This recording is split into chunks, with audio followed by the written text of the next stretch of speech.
Hello, welcome to today's lecture. My name is Katrina Davis Kendrick. I am Assistant Professor and Assistant Librarian at the University of South Carolina, Lancaster.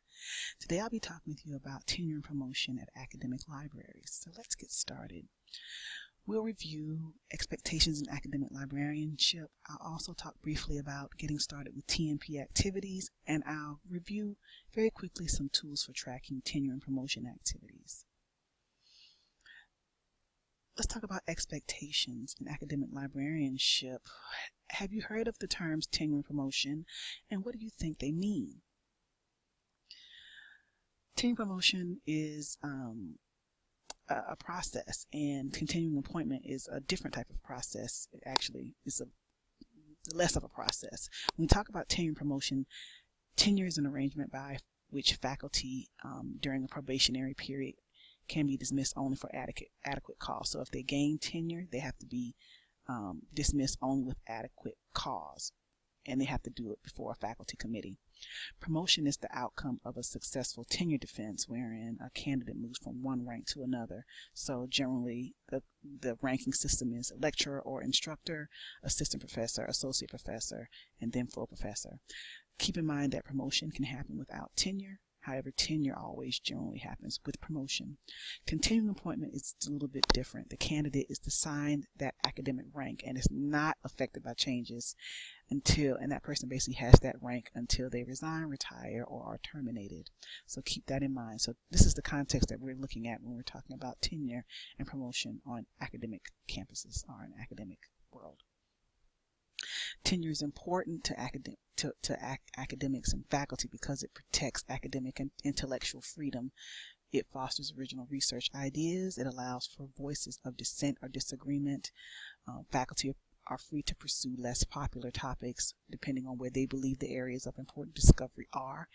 It also offers a buffer between external pressure. Think about the pharmaceutical researcher who is approached by a company and they want them to test something with, they want a specific outcome. Academic tenure kind of helps them with their response to that type of inquiry or request. And it encourages intellectual autonomy. Again, the faculty member is free to research what they would like to research and determine where their areas of discovery are.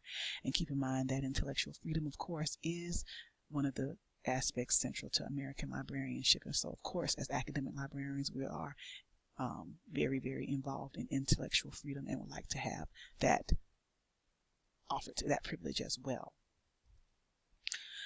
You should know that the Association of College and Research Libraries supports tenure-track academic librarians, so please be sure to read their joint statement on faculty status and their guidelines for the appointment, promotion, and tenure of academic librarians. You'll find these documents useful and insightful in terms of why academic tenure, or why tenure and promotion, why faculty status, in fact, is of utmost importance to the modern academic librarian.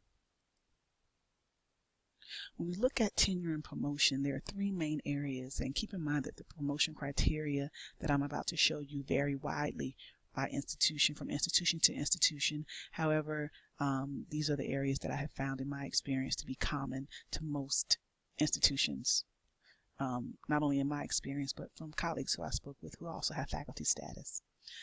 The most important thing you're going to be concerned with is librarianship, and there are three main areas, by the way: librarianship, scholarship, and service. Your main area of focus is always going to be your librarianship, and here's where you'll be looking at teaching and instruction, outreach, technical or user services, management, and technology and innovation. These are the areas that you're focusing on, and depending on your area of specialty, some of these will be more important to you than others. The second area is scholarship, and a lot of people think that scholarship is the most important thing. It's a very, very close second. Scholarship is going to include your practice-based research, your evidence-based research, any theory that you're working on creating or developing, and any other scholarly activities that you're doing. For instance, this guest lecture counts as scholarly activity because I'm disseminating knowledge to you per the criteria at my institution.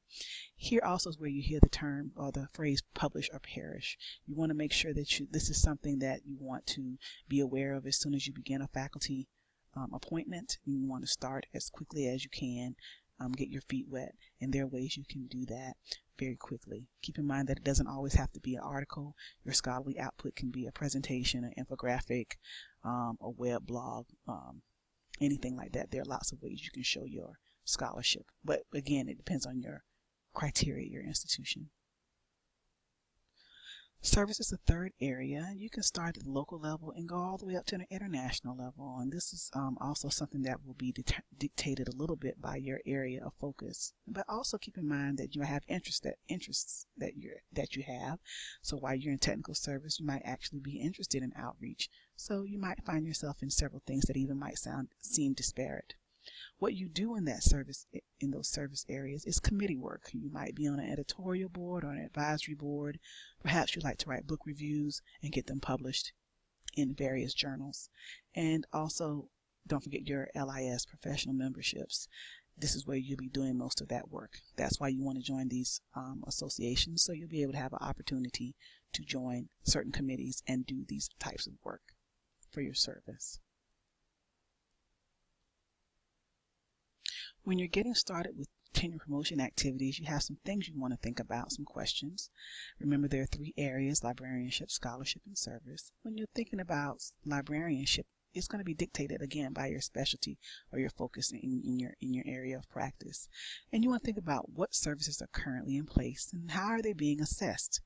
And you also want to think about what processes are in place and how effective or efficient are they. Can they be improved in some type of way? Is something missing? And why is it missing? And should you add to it? The answer is not always yes, depending on the institutional knowledge that you come across. So again, just because something is missing doesn't mean you shouldn't add it. However, the idea of something having been done before and it didn't go well may not be enough to not do it. So you want to keep that in mind. That's a little area of contention there. Are you keeping up with best practices? You should know that professional development is a part of librarianship. We can't expect our patrons to be lifelong learners if we're not being lifelong learners. So keep that in mind. Keep up with best practices and document how you're doing that. Also, how are you maximizing your resources, whatever they may be? In scholarship, you want to think about what are some topics you've written about in this class or in other courses. What do you wish an author had discussed in more detail? And that, by the way, is code for perhaps you need to write an article about the thing you were interested in, that detail that you wished was there. Who or what is not being discussed? Think about not only what is being said, but what is not being discussed. Who is being left out? And personally, this is my favorite question to ask. This is what has driven my research for quite some time. Is there a methodology you'd like to try? For instance, when I started out, I did a lot of quantitative work, but now I do a lot of qualitative work. You're not stuck in one methodology. Different methodologies give you different results and different stories. Is there something you would like to replicate or update? Perhaps there's something that you read from an earlier article and you want to try it with another group. Or maybe you think some new findings would come up because new technology has come up.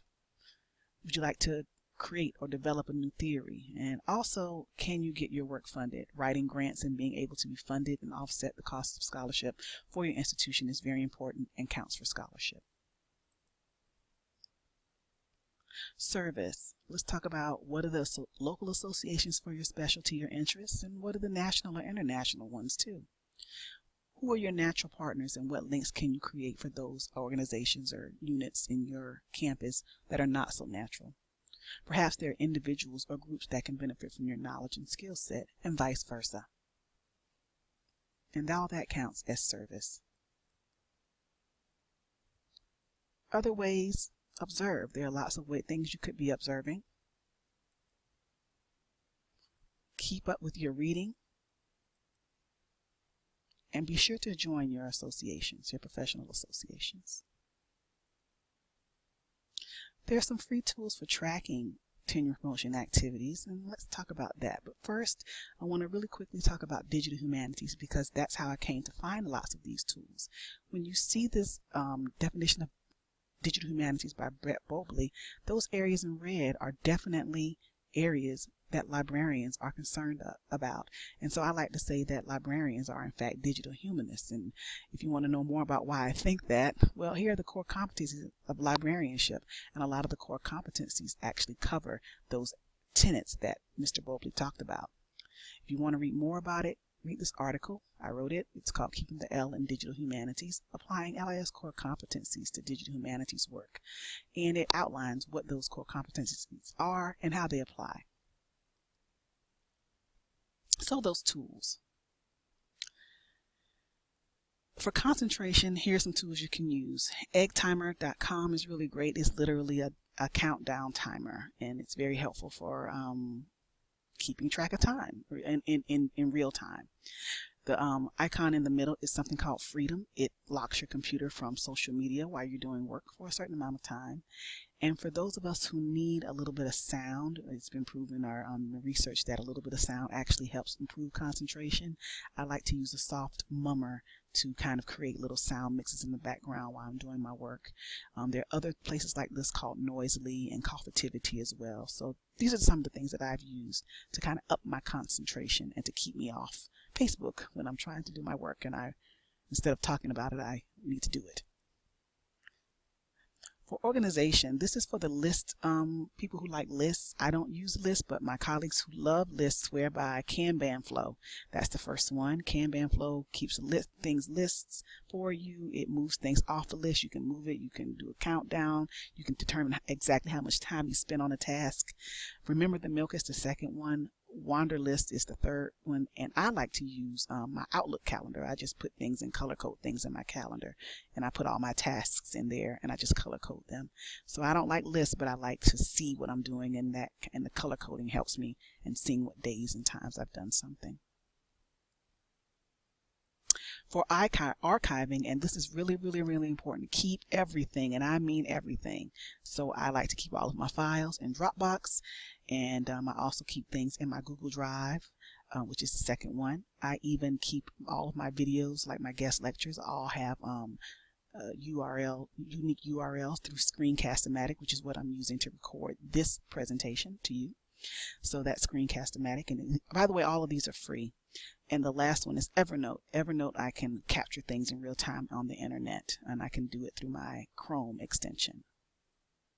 So I'm able to find things and keep them as I need them. To disseminate my work, I like to use social networking things. So Dryad is the first one. It's scientific. You can drop your items in there.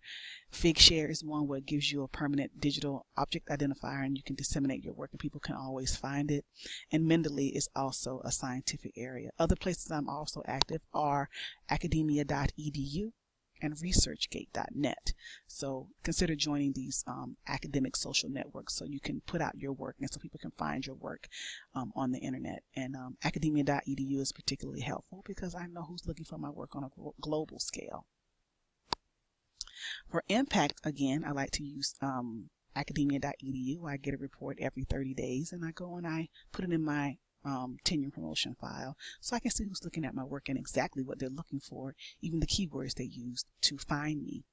Journal portfolio I really like because it also tracks my social media. So Twitter, it'll tell me when something went on, how it moved in Twitter, how it moves in Facebook, and so on and so forth. And again, I just mentioned ResearchGate. It tells me how many people have downloaded my work as well. And you hear a lot about Scopus when you talk about altmetrics, but this is a paid service that institutions must pay for. So I have not had an opportunity to use it, but it's definitely something you want to be aware of and try to get access to if you can. So that's all I have for you today. I hope you found this very quick presentation useful. And if you have any questions, please give me a call or contact me at the email at the bottom. Thanks for listening.